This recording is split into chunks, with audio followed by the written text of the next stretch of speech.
Alright, so we're back in the world of No Rest for the Wicked, and today guys, I'm going to be showing off one of my new ice focus builds. Now first off, I just want to explain what this build is about, and I really wanted to create a two-handed build. I've noticed there weren't really a lot of people taking advantage of the two-hand weapons, as well as a lot of other things, and I just kind of want to make something a little bit more two-handed because I thought it would be really cool. Also, I tried to avoid using the low life stuff because, again, felt a little bit stale, but I wanted to give you guys something unique and different. I felt like it did something good and a nice little entry point that isn't going to be too expensive outside of just getting a handful of enhancements. The idea behind the build is to basically charge up a huge hammer and freeze enemies. If they don't freeze, typically they just shatter instantly, as it tends to do a ton of builds since we have max crit.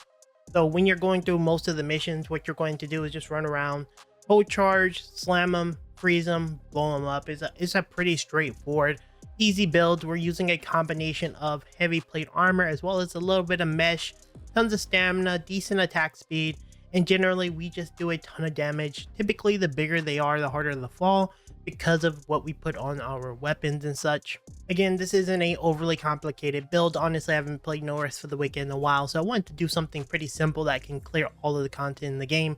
Let me show you guys how to put this build together. Alright, now that you guys have a better idea of how the build plays, let's talk about how to put this build together. And as always guys, if you do enjoy this No Rest for the Wicked content, make sure to show your support by liking as well as subscribing to the channel.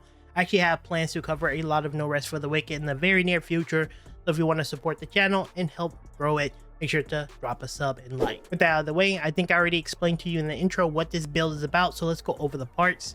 First off, we're going to go over our weapon, and that's going to be the Pounds of Cadavers. This is a hammer that has the frigid enhancement. Now, I want to be very clear, not enhancement, facet. It's called facet in this game. But anyway, I want to be clear, this weapon does not need to be a hammer. I just like to use the hammer because I just thought hammer was a cool theme, and I haven't seen anyone really use the hammer in a while. I figured we use it. But you can use anything that have frigid on it. You can kind of play it that way.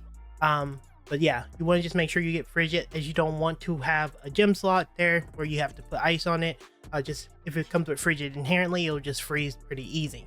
But let's go over the enhancements. On this, we have increased damage to large foes, which is pretty big, as we're gonna just do more damage to the bigger they are, which is really nice.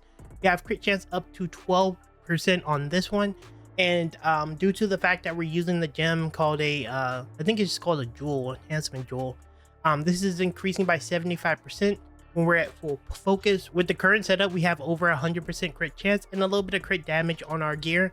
So you will have 100% crit. You're able to completely crit and do everything you need with the build. Don't have to worry about getting crit in the crucible or whatever you do. We also put health on charged attack just for a little bit of sustain. And I have durability increased by 52%.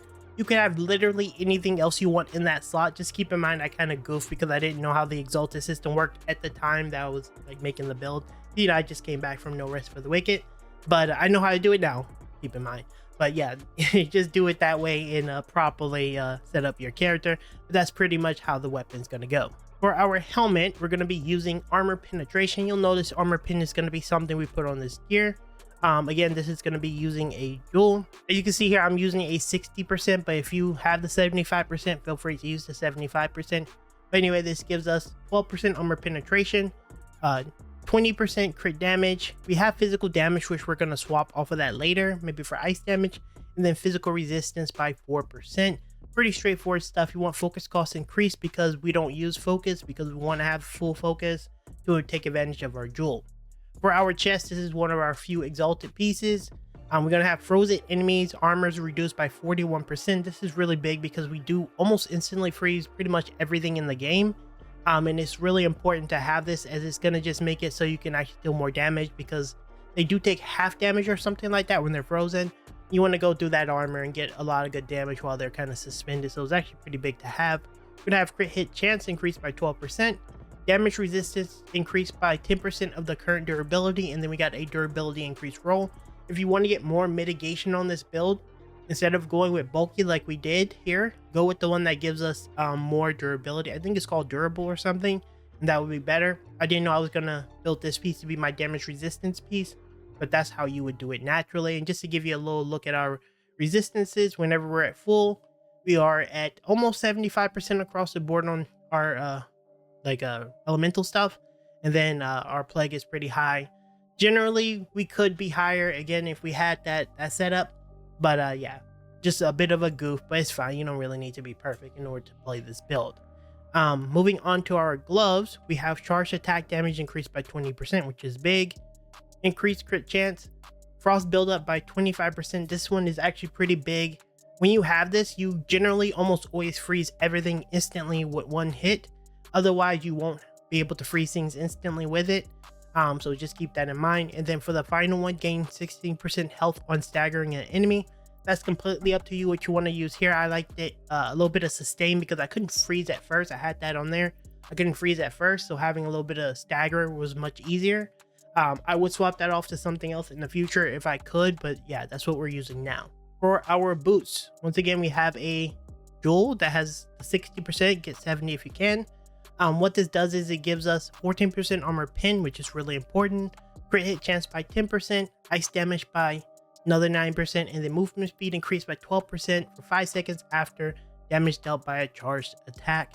This gives us a little bit of MS because movement speed is always important in my opinion. That's how I always make my builds, but kind of that one's a little open-ended for what you want to do. As you can see here, everything has increased focus cost because we want to make sure we have it, because we're just playing around full focus, and you should be generally okay.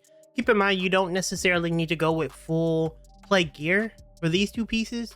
You can go like rare, go crit, armor pin, and like some other defense stat, and you're completely fine. You do not need to go super vest to make this build work. I just do it because I like to be a little bit more perfectionist, but yeah, you just kind of do it how you want to do that.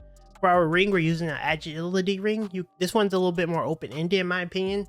You can kind of do what you want here, but I'm going with Agi Ring because it's going to give me cost reduction on stamina, as well as sprint cost reduction, as well as movement speed, which I think is valuable stats for me. Next one is going to be a Willow Cap Ring for obvious reason, overall speed, which is going to be attack speed, move speed, and action speed. That is really, really important. And then finally, we're going to be using a Crow Ring for the maximum stamina. The drain in health and combat is, in my opinion, negligible. I almost never notice it. And with our charged heavy attack on our gloves, on our weapon, you completely negate any damage that you take from that. So it's really, really a nothing issue. Should you have any questions, comments, or concerns for this build when it comes to the armor, feel free to leave it down in the comments and I will answer your questions. Going over to our stats, I do not love having this much equipment load. You in theory could play around lower heavy armor. I just like having a good roll. So that's kind of up to you. If you want to be heavy armor, you can put these points elsewhere. But we're using 38 in equipment load, health, stamina, 228 health, 23 stamina, 24 strength, base dex it, 24 faith, mainly because of the weapon is a hybrid strength faith weapon, but kind of do whatever you want depending on the weapon that you use at the time. This isn't too important. This is kind of open-ended. Ending this video off, I'm going to just have a little bit of gameplay played at the end just so you guys can kind of see how the build flows and how it feels to play in one of my Crucible runs that I recently did. Keep in mind, guys, I will be doing a few more builds, updating my Thorns build and things of the sort. So make sure you are stay tuned. Again, I will be covering a lot of No Rest for the Wicked, so I would appreciate your support. Drop a like, subscribe, all that good stuff. And just like that, serums, I'll see you in the next video very soon.